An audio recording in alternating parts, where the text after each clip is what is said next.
স্বামী ভিকি কৌশলের পর এবার শাশুড়িকে নিয়ে মহাকুম্ভে ক্যাটরিনা কাইফ।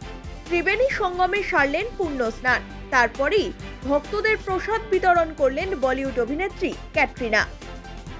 শাশুড়ি বীণা কৌশলের সঙ্গে তাঁর দারুণ সম্পর্ক। সংসার খরচ থেকে বাড়ির পুজো আর্চা, উৎসব অনুষ্ঠান সবেতেই কড়া নজর থাকে সুগৃহিণী নায়িকার। এবার শাশুড়িকে নিয়েই মহাকুম্ভে পৌঁছে গেলেন कैटरीना। बहुत फॉर्चुनेट हूँ that I could come here at this time. मैं बहुत खुश हूँ. I'm very grateful that I'm able to be here. It's such a beautiful place. मैं स्वामी जी के साथ हूँ इस वक्त और I'm chatting with him and taking his blessings. So I'm very grateful and happy to be here. So I've just landed. So I'm just starting my experience and I'm really looking forward to it. But यहाँ की जो energy है और the beauty and the significance of everything and अभी मैं स्वामी जी के साथ बैठूंगी. I will talk some more and I think this is just the start of the experience today. So I'm looking forward to spending the full day here.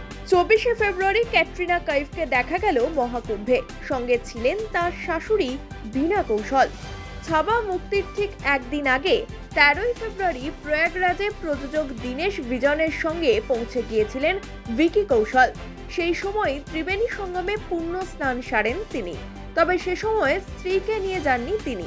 এদিন ক্যাটরিনা নিজেই শাশুড়িকে নিয়ে মহাকুম্ভের আখড়ায় পৌঁছে যান। এদিন গোলাপি রঙের শাড়িতে দেখা যায় ক্যাটরিনাকে। মঙ্গলবার ত্রিবেণী সঙ্গমে পুণ্য স্নান সারেন ক্যাটরিনা কাইফ ও তাঁর শাশুড়ি। পুণ্য স্নান সেরে মহাকুম্ভে আগত ভক্তদের প্রসাদ বিতরণ করেন ক্যাটরিনা। সোমবার মহাকুম্ভে পৌঁছে পরমার্থ নিকেতন আশ্রমের অধ্যক্ষ স্বামী চিদানন্দ সরস্বতীর নেতৃত্বে গঙ্গা আরতি করেন ক্যাটরিনা, শোনেন ভজনও। এরপর মঙ্গলবার সঙ্গমে ডুব দেন তিনি। শাশুড়ির সঙ্গে এদিন হালকা গেরুয়া রঙের পোশাকে দেখা গেল ক্যাটরিনা কাইফকে। এদিন পুণ্য স্নানের পর শাশুড়ির সঙ্গে সঙ্গমে পুজো করেন Katrina.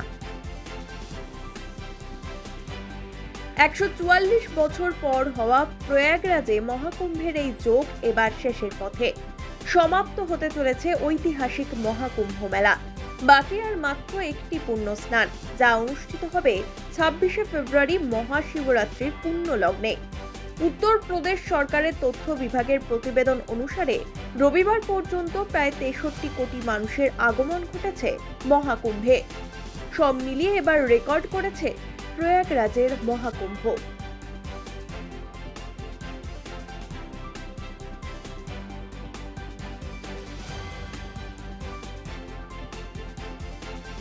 Bureau report, one India Bangla.